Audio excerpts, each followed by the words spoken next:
کہ نریندر مودی کی حکومت وقف بل کو لا کر قانون بنانے کی جو کوششیں کر رہی ہے ان کا مقصد ایک ہی ہے کہ اس ملک میں امن کو خراب کیا جائے۔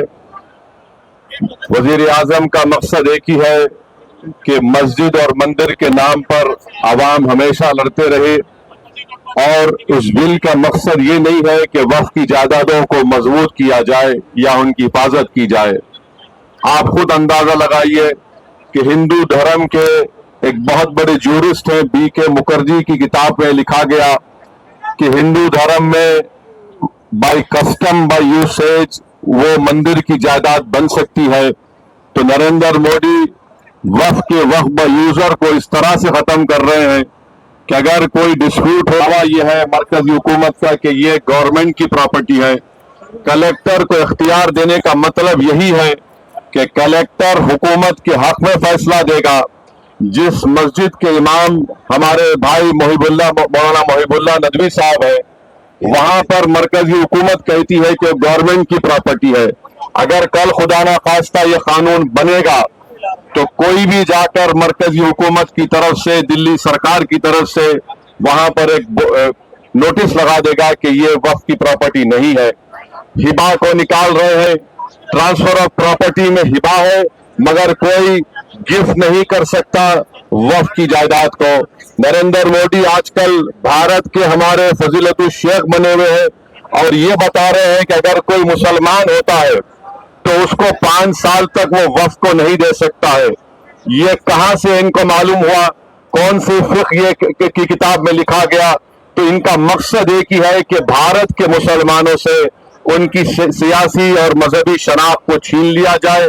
میں آپ کو بتا رہا ہوں کہ اس بل کا مقصد مسلمانوں سے مسجدوں کو چھیننا، درگاہوں کو چھیننا، قبرستانوں کو چھیننا، ایویکیو پراپرٹیز کو چھین لینا، یہ مقصد نریندر مودی کی حکومت کا ہے۔ اور ہم کوشن کر رہے ہیں چندرا بابو نائیڈو کو، ہمارے پاسوان صاحب کو اور نتیش کمار کو، یاد رکھیے دنیا جب تک قائم رہے گی اگر آپ اس وقت نازک وقت میں اس بل کی تائید کریں گے تو آپ کو مسلمان کبھی نہیں معاف کرے گا، کیونکہ آپ کی تائید کی وجہ سے یہ بل قانون بنے گا۔ اس لیے ہم ان سے بھی کہہ رہے ہیں کہ آپ اس غیر انکانسٹیٹیوشنل بل کی تائید مت کریے۔ ہمارا مطالبہ صرف یہی ہے، اگر ہندو دھرم کی پراپرٹیز میں، مندروں میں، سکھوں کے گردوارا میں کوئی غیر سکھ یا غیر ہندو ممبر نہیں بن سکتا تو مسلمان کے اس وقت میں کیوں بن سکتا ہے؟ تو یہ تمام چیزیں ہیں، ہم امید کرتے ہیں کہ حکومت اس کا نوٹس لے گی۔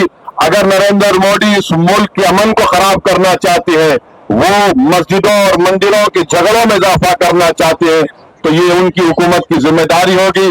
میں یہاں پر شکریہ ادا کرنا چاہوں گا ہمارے جوائنٹ ورکنگ کمیٹی پارلیمنٹ کے تمام اراکین کا، اور خاص طور سے کلیان بنرجی صاحب کا، ٹی ایم سی کے راجہ صاحب کا، ڈی ایم کے کا، ہمارے ناصر بھائی کا اور محب اللہ ندوی صاحب کا۔ ہم نے تمام بڑی کوششیں کی، ہم نے اپنی اپنی ڈسنٹ رپورٹ کو دیا، اور یہ انکانسٹیٹیوشنل ہے، اس کا کوئی بھی فائدہ وقف کو نہیں ہوگا۔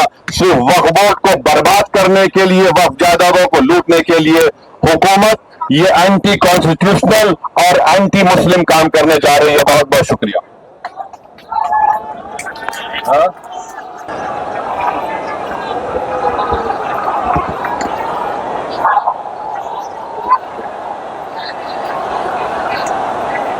وقف ترمیمی بل واپس لو، واپس لو، واپس لو، واپس لو۔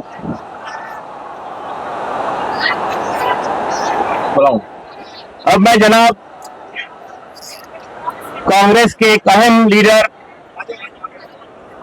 جنہوں نے جے پی سی کے اندر بہت اچھی بھومکا نبھائی ہے، محترم جناب ناصر حسین صاحب، سیکرٹری کانگریس پارٹی سے گزارش کرتا ہوں کہ وہ تشریف لائیں اور اپنی بات رکھیں۔